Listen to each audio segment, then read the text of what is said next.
Hey yo! Eh bien, salut tout le monde, c'est Nuit et aujourd'hui on va faire une vidéo sur le LSA. Du coup, ouais, ça sonne un peu comme LSD. Eh bien, c'est parce que c'est l'acide lysergique amide, contrairement au LSD qui est l'acide lysergique diéthylamide. Du coup, déjà avant de commencer, je tiens à préciser que ce n'est pas une incitation à la consommation ou non de substances, qu'elles soient légales ou illégales. C'est juste mon expérience et des informations qui pourront peut-être vous aider. Alors, il faut savoir que le LSA est présent surtout sous deux formes.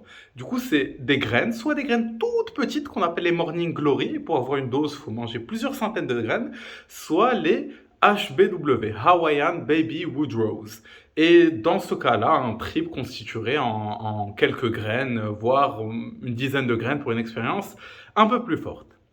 Alors, faut savoir que ça a été consommé en Amérique latine, principalement au Mexique, depuis le temps des Aztèques, par les chamans, dans des rituels, etc.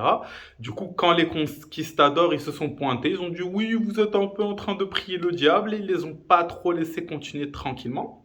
Faut savoir que dans le dernier siècle, où Hoffman était encore vivant, le LSA, on lui a envoyé du LSA pour qu'il l'analyse. Hoffman, quand il a analysé le LSA, il a vu que c'était très proche chimiquement du LSD. Et son expérience, il a dit que c'était une expérience qui l'a fatigué, qui était assez sédative et un peu dream state, ça veut dire état de rêve. Et du coup, cet état de rêve, moi aussi, je l'ai expérimenté. J'ai pas énormément expérimenté avec cette molécule, mais quand même, sans aller dans des dosages trop hauts. Et je me rappelle une fois où j'avais pris juste 5, 6 graines. Je m'étais allongé, etc. J'avais un body high très agréable, c'est-à-dire des sensations physiques, un peu d'euphorie qui va dans tout le corps, etc. J'avais l'impression un peu de flotter aussi. C'est pas forcément comme un trip à l'acide. T'as vraiment l'impression d'être réveillé et tout. J'avais vraiment l'impression que je pouvais un peu me laisser endormir et partir. C'était pas forcément très visuel, mais c'était vraiment surtout une sorte d'ambiance un peu. Ça durera à peu près 6 heures. Du coup, un trip de LSA, ça peut durer entre 4 et 8 heures en fonction de comment vous le faites. Il faut savoir que c'est une des molécules qui peut produire le plus de nausées. Ça peut vraiment produire beaucoup de nausées. Du coup, il y a plein d'astuces. Il y a des gens qui font ça dans un thé. Il y a des gens qui trempent ça dans de l'eau un peu chaude et qui enlèvent la couche extérieure, etc. Et il y a des gens qui vont par exemple consommer du gingembre ou du cannabis pour enlever la nausée. Il faut savoir que le cannabis peut beaucoup aider pour la nausée, mais le cannabis risque aussi de renforcer l'expérience, particulièrement dans l'anxiété, dans la confusion et dans la paranoïa, si c'est pas une expérience qui est très facile, etc. Du coup, vraiment, attention avec le cannabis. Et vraiment, c'est une molécule à ne pas sous-estimer. Ça veut dire une fois où j'avais pris avec des amis, on avait tous pris deux-trois graines. Bah déjà, en termes d'alimentation, j'ai bouffé une pizza. La pizza, elle a fait un aller-retour. C'est-à-dire, faut vraiment pas manger, je dirais, 4 heures avant une expérience au LSA. Et aussi, par exemple, un ami à moi qui avait beaucoup abusé de l'ecstasy à cette période, il a tapé une sorte de bad trip. Je pense que c'était plus une expérience challenging qui l'a vraiment aidé à réaliser qu'il était dans l'abus. Et quand tu tapes un bad, tu te rends compte que tu fais un peu n'importe quoi dans ta vie. Vaut mieux que ce soit un dosage léger que ce soit une dose héroïque. Voilà. En termes de légalité et de prix, en termes de légalité, la consommation est interdite, à peu près comme toutes les substances qui peuvent faire de l'effet.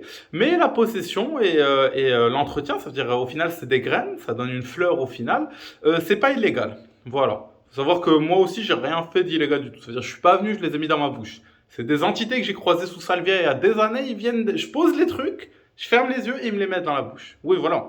Ah, pour ceux qui se demandaient si je fais des choses illégales, jamais. C'est pas comme si au début, quand je cherchais du LSA, j'ai trouvé d'abord les sites qui vendent un peu ça pour le côté psychoactif qui sont assez chers. Et puis je pense que j'ai trouvé sur eBay ou je sais pas quoi 500 graines pour genre 20 euros. Et je me suis dit que c'était incroyable. Bon, plus tard, j'ai compris qu'en général, les graines, quand il y en a vraiment beaucoup et que c'est pas cher, souvent tu peux retrouver des pesticides et tout dedans, etc. Mais bon, la graine est assez petite. Je me suis dit, je risquais pas grand chose. En passant, anecdote amusante, j'étais parti à une soirée et dès le début de la soirée, je me suis amusé à vendre des graines de LSA à 1 euro la graine en fait. Oui, petit truc marketing, tu vois, on te dit 1 euro la graine, c'est attirant et tout. Et ce qui est drôle, c'est vu que c'était en début de soirée, la plupart des gens n'avaient pas encore bu ou beaucoup bu. Du coup, la soirée s'est divisée en deux. En la moitié qui était complètement pêchée au champi, qui étaient tous dans une pièce où il faisait noir, qui essaient à moitié de s'endormir, à moitié de triper et qui dialoguaient entre eux. Et l'autre moitié qui était complètement bourrée sous coke, qui courait un peu partout, n'importe comment. Et c'était trop drôle parce qu'au final, les gens qui étaient tripés avaient une analyse de l'effet de la cocaïne que ça produisait sur les gens, assez ouf. Genre, ils étaient tous en train de dire, mais ils sont complètement tarés, ça les rend complètement fous ce truc. Voilà. Faut savoir que le LSA, c'est une expérience vraiment intéressante. Je suis pas forcément allé loin, au-delà de 6 graines, alors qu'il y a les gros trips, etc. C'est plus à 12 graines et tout. Mais j'ai pas mal expérimenté les petites doses micro-dosées. Je trouve le côté sédatif est très agréable. Après, il faut savoir que d'une graine à l'autre, ça peut beaucoup varier. Vous pouvez prendre un jour 4 graines, ça vous fait pas grand-chose. Un autre jour 4 graines, ça va vous catapulter. Voilà, une idée, ça pourrait être peut-être de mettre un peu toutes les graines que vous avez en poudre pour avoir quelque chose un peu d'équivalent. Je pense qu'il faut mâcher les graines pour vraiment que ça soit actif dans l'estomac. Et bon, comme je vous ai dit, il y a d'autres préparations qui permettent d'éviter la nausée.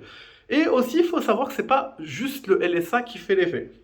Que ce soit dans les Hawaiian Baby Woodrose ou dans les Morning Glory, on retrouve différents alcaloïdes, comme les alcaloïdes qu'on peut retrouver dans les cactus à la mescaline, qui vont modifier l'expérience et lui donner sa propre teinte, etc.